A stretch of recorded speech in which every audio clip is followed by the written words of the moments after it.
હે guys, welcome to my channel. આ વિડીયોમાં આપણે ભારતના બંધારણના કેટલાક અતિ મહત્વના પ્રશ્નો જોવાના છે, જેનો અહીં ભાગ 18 છે। આપણે ઓલરેડી 1 થી 17 ભાગ અપલોડ કરી લીધા છે। આ સિવાય અન્ય સબ્જેક્ટ જેમ કે સાયન્સ છે, કોમ્પ્યુટર છે, જાહેર વહીવટ છે, ઓકે, એના અન્ય પણ ભાગ અપલોડ કરેલા છે। આ સિવાય વર્લ્ડ ઇન બોક્સની એક પીડીએફ હતી, જેના વન લાઇનર ક્વેશ્ચન્સ એના પણ 3 કે 4 ભાગ અપલોડ થયેલા છે। જો આપણે બધું જોવાનું ચૂકી ગયા હોય તો અમારી ચેનલની પ્લેલિસ્ટમાં જઈને જોઈ શકો છો। આ સિવાય ઉપર દેખાતા આઈ બટન ઉપર ક્લિક કરીને પણ જોઈ શકો છો। અને એક રિક્વેસ્ટ છે કે હજુ સુધી જો આપે ચેનલને સબસ્ક્રાઇબ ન કરી હોય તો સૌપ્રથમ એને સબસ્ક્રાઇબ કરી લેજો અને બાજુમાં દેખાતા બેલ આઇકોનને ક્લિક કરી લેજો, જેથી જ્યારે પણ હું નવા વિડીયો અપલોડ કરું કે તરત જ એની નોટિફિકેશન મળી જાય। તો વધારે સમય ન લેતા વિડીયોની શરૂઆત કરીએ છીએ। હું છું પ્રતિક પ્રજાપતિ। શરૂઆત કરીએ આજના દિવસના પ્રથમ ક્વેશ્ચનથી। राज्य सरकार અને કેન્દ્ર સરકાર વચ્ચે કડીરૂપ કોણ હોય છે? તો જે મુખ્ય સચિવ હોય છે એ રાજ્ય સરકાર અને કેન્દ્ર સરકાર વચ્ચે કડીરૂપ કાર્ય કરતા હોય છે। ત્યારબાદ વાત કરીએ રાજ્યની નીતિ વિષયક અને વહીવટી નીતિ કોણ ઘડે છે? તો રાજ્ય મંત્રીમંડળ એના દ્વારા રાજ્યનું નીતિ વિષયક અને વહીવટી નીતિના કાર્યો એનું પ્લાનિંગ કરવામાં આવતું હોય છે। ઓકે, અહીં રાજ્ય મંત્રીમંડળની વાત આવી, તો એની વાત કરી લઈએ તો ભારતનું જે બંધારણ છે એનો અનુચ્છેદ નંબર 163 એટલે કે 163 એમાં કીધા પ્રમાણે રાજ્યપાલને મદદ કરવા અને સલાહ માટે એક મંત્રીમંડળની નિમણૂક કરવામાં આવશે। ઓકે, તમને એમ પૂછે રાજ્યના મંત્રીમંડળની વાત બંધારણના કયા અનુચ્છેદમાં છે? તો જવાબ આવશે 163મો અનુચ્છેદ।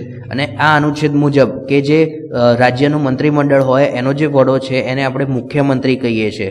ઓકે, તો આની વાત કરેલી છે આમાં। અને આ સિવાય આપણે જોવા જઈએ તો રાષ્ટ્રપતિ માટે પણ સલાહ આપવા માટે એમને એક મંત્રીમંડળની નિમણૂક કરવામાં આવશે।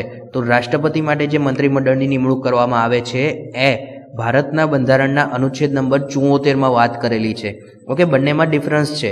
ફરીથી એકવાર રિપીટ કરું છું કે રાજ્યમાં જે મંત્રીમંડળ છે એની વાત બંધારણના અનુચ્છેદ 163માં કરેલી છે, અને રાષ્ટ્રપતિને મદદ કરવા માટે જે મંત્રીમંડળ છે એ એની વાત કરેલી છે 74 નંબરના અનુચ્છેદની અંદર। ઓકે, અને રાષ્ટ્રપતિને જે મદદ કરવા માટે સલાહ આપવા માટે મંત્રીમંડળ હોય છે એનો જે વડો છે એને આપણે વડાપ્રધાન કહીએ છીએ। ઓકે, અને રાજ્યપાલને મદદ કરવા માટેનું જે મંત્રીમંડળ છે એના વડાને આપણે મુખ્યમંત્રી કહીએ છીએ। તો આ બંને થોડા ડિફરન્સ છે, 163 નંબરનો અનુચ્છેદ અને 74 નંબરનો અનુચ્છેદ। આપણે એકવાર ફરીથી રિવાઇઝ કરી લેવો, ઠીક છે, મગજમાં ફિટ કરી લેવાનું રહેશે આ વસ્તુ।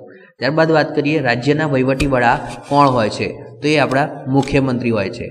ઓકે, અને આપણે નીચે કોમેન્ટ બોક્સમાં જણાવવાનું રહેશે કે મુખ્યમંત્રી છે એની વાત બંધારણના કયા અનુચ્છેદમાં કરવામાં આવેલી છે।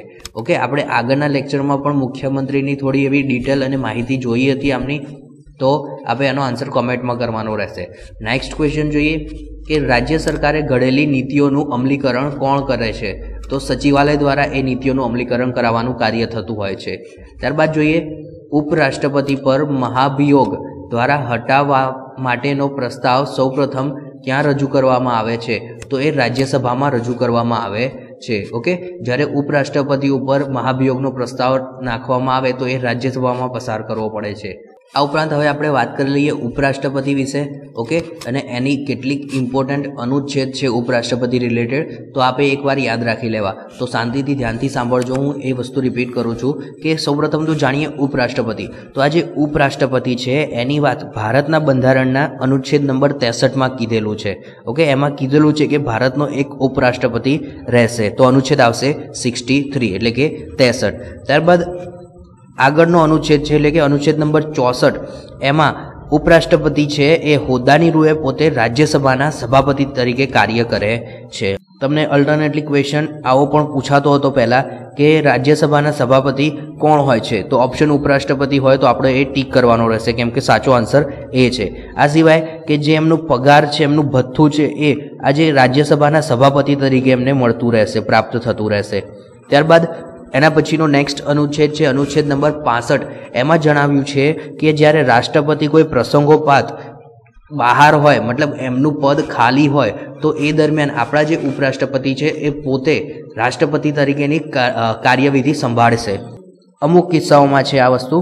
ત્યારબાદ એક મોસ્ટ આઈએમપી છે કે અનુચ્છેદ નંબર 66 એટલે કે અનુચ્છેદ નંબર 66 જેમાં ઉપરાષ્ટ્રપતિની ચૂંટણી એની વાત કરવામાં આવેલી છે. ઓકે, અને એક મોસ્ટ આઈએમપી બીજો કે શપથવિધિ, કોઈ પણ હોદ્દો ધારણ કરે કોઈ વ્યક્તિ તો એની શપથવિધિની કાર્યવિધિ થતી હોય છે.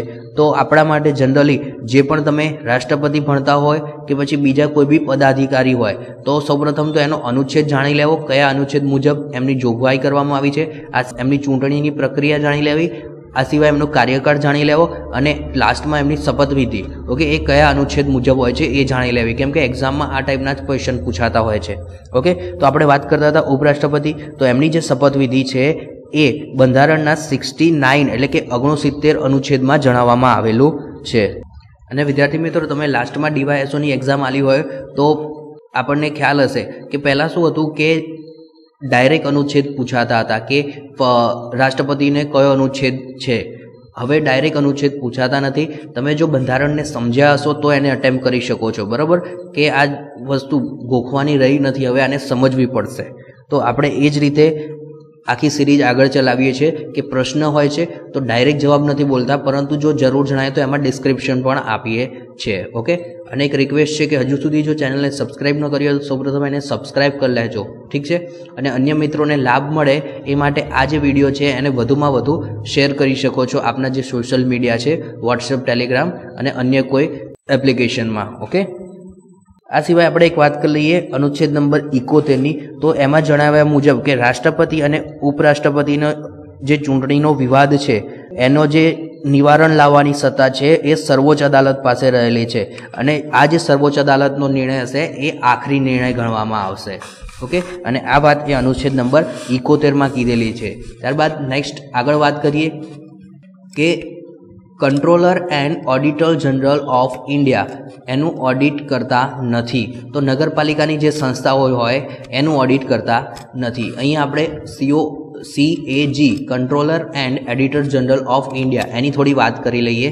સૌપ્રથમ વાત કરીએ કે CAG okay controller and auditor general of India એની વાત ભારતના બંધારણના અનુચ્છેદ નંબર 148માં કરવામાં આવી છે.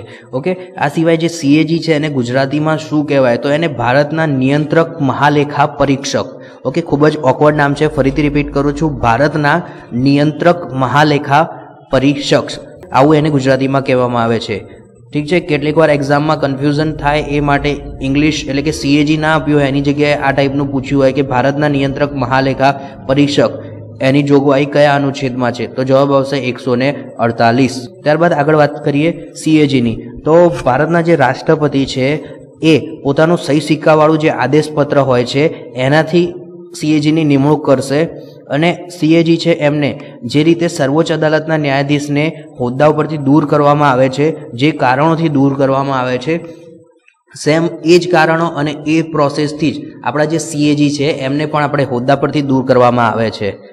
ભારતના જે નિયંત્રક મહાલેખા પરીક્ષક એટલે કે CAG તરીકેની નિમણૂક પામેલી વ્યક્તિ છે એ પોતાનો હોદ્દો સંભાળે એ પહેલાં રાષ્ટ્રપતિ અથવા તેમના અર્થે જે પણ કોઈ વ્યક્તિ નિમાયેલી છે એમની સમક્ષ ભારતના બંધારણની 3જી અનુસૂચિ મુજબ જે નમૂના પ્રમાણે શપથ અથવા તો પ્રતિજ્ઞા લેવામાં આવે, પ્રતિજ્ઞાનો એક ડ્રાફ્ટ આપેલો છે એ મુજબ એમને પ્રતિજ્ઞા અથવા તો શપથ લેવી પડશે અને લાસ્ટમાં એમની સહી કરવી પડશે CAGને. આ સિવાય વાત કરીએ તો કે જે નિયંત્રક મહાલેખા એટલે કે જે CAG છે એમનો પગાર અથવા તો પછી અન્ય કોઈ સેવા અથવા તો બીજી શરતો, એ બધી શરતો છે એ કાયદાથી સંસદ દ્વારા નક્કી કરવામાં આવે છે. ઓકે, પરંતુ એક કન્ડિશન છે એમાં કે સંસદને આની સત્તા આપવામાં આવી છે 2જી અનુસૂચિ મુજબ, પરંતુ જો આ જે ફેરફાર છે લાઈક જે CAG છે એમનો પગાર છે, પછી એમના રજાના દિવસો છે, પેન્શન છે, એમની જે નિવૃત્તિની વય છે અથવા તો બીજા કેટલાક હકો છે, એમાં જો ફેરફાર કરવો હોય તો એ ફેરફાર જ્યારે CAGની નિમણૂક થઈ ના હોય એ પહેલાં કરવામાં આવે છે. ઓકે, સપોઝ કોઈ વ્યક્તિ આજે CAG બની જાય છે તો મહિના પછી કે અઠવાડિયા પછી આજે આપણે વાત કરી પગાર, પેન્શન, એમાં કોઈ ફેરફાર કરી શકાતો નથી, પરંતુ CAGનું પદ ખાલી હોય એ પહેલાં એની અંદર ફેરફાર કરી શકે છે, અને આ સત્તા કોની જોડે છે તો સંસદ જોડે હોય છે. ઓકે, તો આ એક ફેક્ટ હતું. આ સિવાય અન્ય એક ફેક્ટ પણ છે કે જો કોઈ વ્યક્તિ CAG તરીકે પોતાનો કાર્યકાળ પૂરો કરે છે, મતલબ હોદ્દા પરથી ઉતરે છે, ત્યારબાદ ભારત સરકારના કોઈ પણ અન્ય પદ ઉપર એ ફરીથી કોઈ હોદ્દા પર આવી શકતી નથી.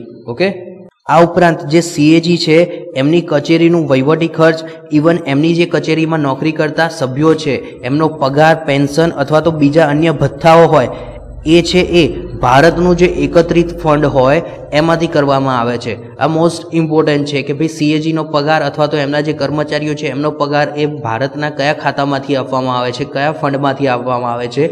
તો જે ભારતનું એકત્રિત ફંડ હોય એમાંથી આ બધા ખર્ચા કરવામાં આવે છે. તો આ હતું કેટલીક બેઝિક ફેક્ટ સીએજી વિશે. ત્યારબાદ આગળ વાત કરીએ કે કેન્દ્ર સરકારને કોણ રાજ્ય સરકારને નાણાકીય મદદ કરવાની ભલામણ કરે છે. તો કેન્દ્ર સરકારને આ જે સીએજી છે અને નાણાં પંચ છે એ ભલામણ કરશે. શેના માટે? તો કે રાજ્ય સરકારને નાણાકીય મદદ કરવા માટે. ત્યારબાદ જોઈએ રાષ્ટ્રપતિના રાજીનામાની જાણ ઉપરાષ્ટ્રપતિ કોને આપે છે. તો જો રાષ્ટ્રપતિનું રાજીનામું હોય એની જાણ એ ઉપરાષ્ટ્રપતિ પોતે લોકસભાના સ્પીકરને કરે છે. ત્યારબાદ નેક્સ્ટ ક્વેશ્ચનની વાત કરીએ. આવકવેરા વિભાગ કયા ખાતા નીચે કાર્ય કરે છે? તો એ નાણાં વિભાગ ખાતા અંડરમાં કાર્ય કરતું હોય છે. ભારત સરકારના નાણાકીય સંચાલનમાં દેખરેખનું કાર્ય કોના દ્વારા કરવામાં આવે છે? તો controller and auditor general of India અને જાહેર હિસાબ સમિતિ દ્વારા આનું સંચાલન અને દેખરેખનું કાર્ય કરવામાં આવે છે. ઓકે, તો આ હતા આજના દિવસના રિલેટેડ કેટલાક ઇમ્પોર્ટન્ટ ક્વેશ્ચન. જો વિડીયો પસંદ પડ્યો હોય તો સૌપ્રથમ એને લાઇક કરી લેજો. તમારા અન્ય મિત્રોને આનો લાભ મળે એ માટે આને શેર કરી લેજો. અને હજી સુધી જો આપે ચેનલને સબસ્ક્રાઈબ ન કરી હોય, સૌપ્રથમવાર અમારો વિડીયો જોતા હોય તો સૌપ્રથમ ચેનલને સબસ્ક્રાઈબ કરી લેજો અને એની બાજુમાં દેખાતા બેલ આઇકોનને ક્લિક કરી લેજો, જેથી જ્યારે પણ હું નવા વિડીયો અપલોડ કરું કે તરત જ આની નોટિફિકેશન આપણને મળી જાય.